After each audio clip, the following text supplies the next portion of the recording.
called T tilde can be expanded in the basis that we define P alpha as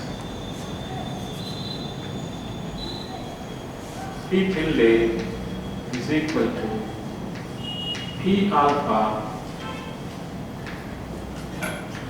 P tilde. Repeated indices are summed over again because this is in the subscript and this is in the superscript. The components of one form, okay, so these components, this P alpha are called covariant components.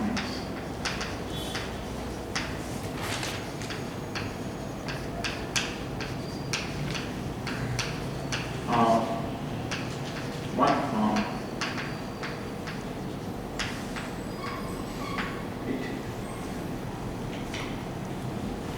Contravariant components of the vector we denoted by putting them as a superscript.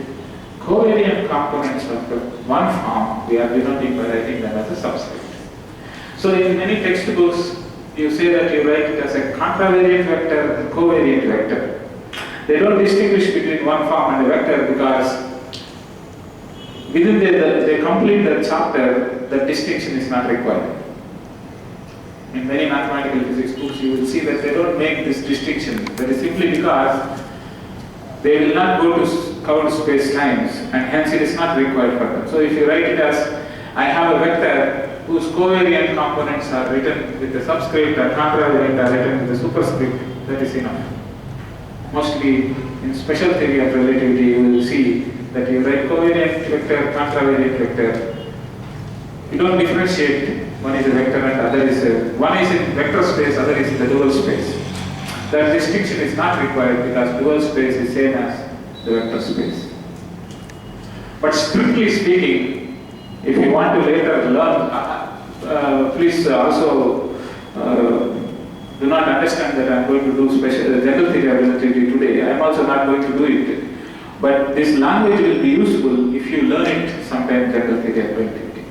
So I am trying to put it in the general language. Okay, so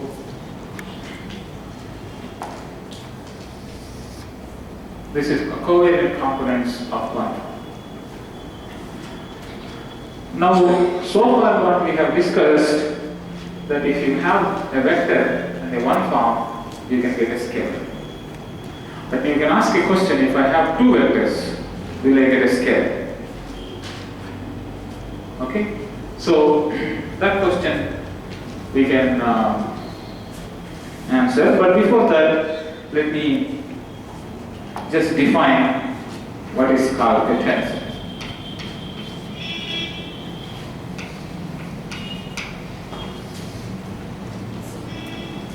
It is different in spherical or cylindrical instead of Cartesian. Which one? This idea. Yes, it will be different. The basis will be different. We will work out that difference. The basis will be different in curvilinear coordinates. E1 and E, that is E alpha subscript will be different from E alpha superscript. So we are now ready to define what a tensor is. In the language that we have developed so far, so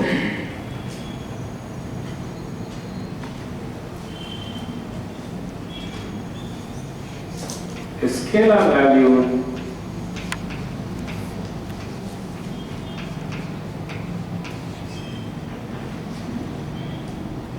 linear function of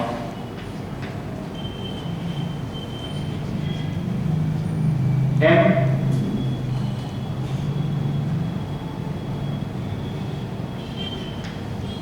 one forms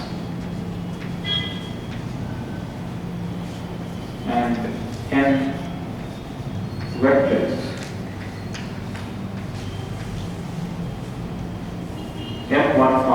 n vectors is called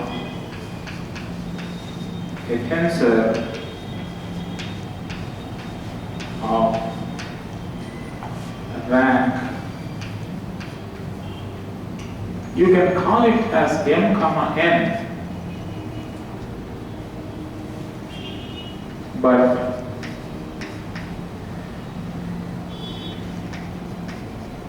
can be referred as rank m plus n. If you write m comma n, then you know how many one forms are there, how many vectors are there. Otherwise, and as I told you, since there is an isomorphism between vectors and vector space and dual space, so you can always call this as rank m plus n.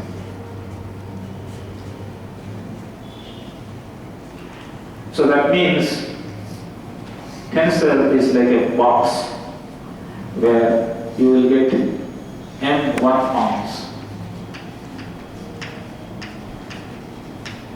and n vectors. What you will get is a scalar.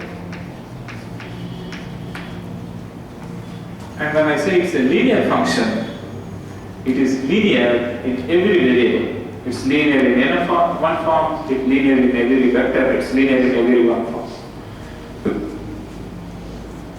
So this is what is called